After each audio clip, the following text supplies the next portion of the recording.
Chapter 4, which is Patch, who is kind of the star of the book. He is walking to school. Hines rose through gold and blue shadow. The light leaves swept aside as he followed trails that skirted the town limits. A long way above, he'd see the lowest hills buffeting the Missouri River, the low climb of industrial air over cities and farmland hidden by silver silos.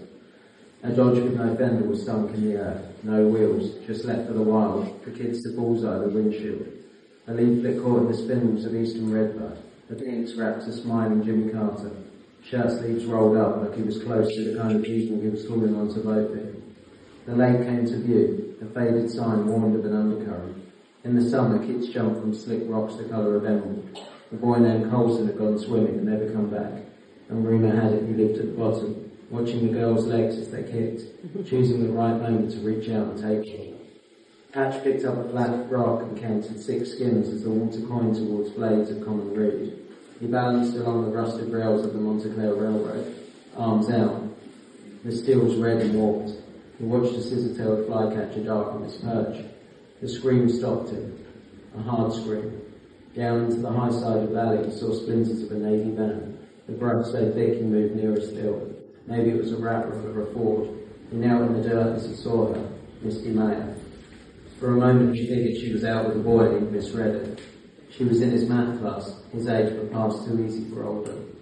Then he saw the back of a man, his hood up despite the heat. Patch desperately looked around for anyone at all, anyone who could handle this, who could ease the responsibility, the acute burden of seeing a girl in trouble. Another scream. He whispered a curse, reached a hand up and touched the eye patch, as his mind ran to Silvertongue Martin and Wild Ned Lowe, the band of Fearless.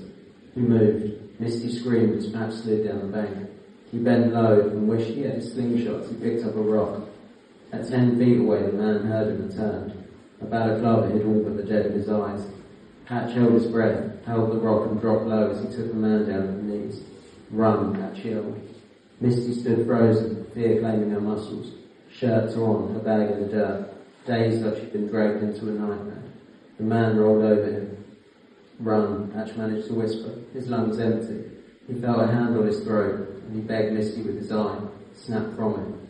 Finally, she saw him. She was tall, a track star. Her eyes met, and then she turned and dropped her arms and lit out through the woodland. The man was up and moving to follow her, but Patch was right up with him.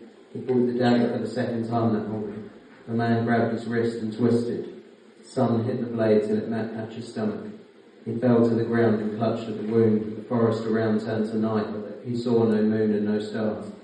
The next day, an army of walkers would beat the woodland to find the purple eye patch with a silver star. Chief Nix would run over every bad man within 100 miles. His mother would fall apart entirely. His best friend Saint would stalk the streets when home had long since burned, getting herself into a world of trouble. None would yet know of the evolving tragedy that would be their lives.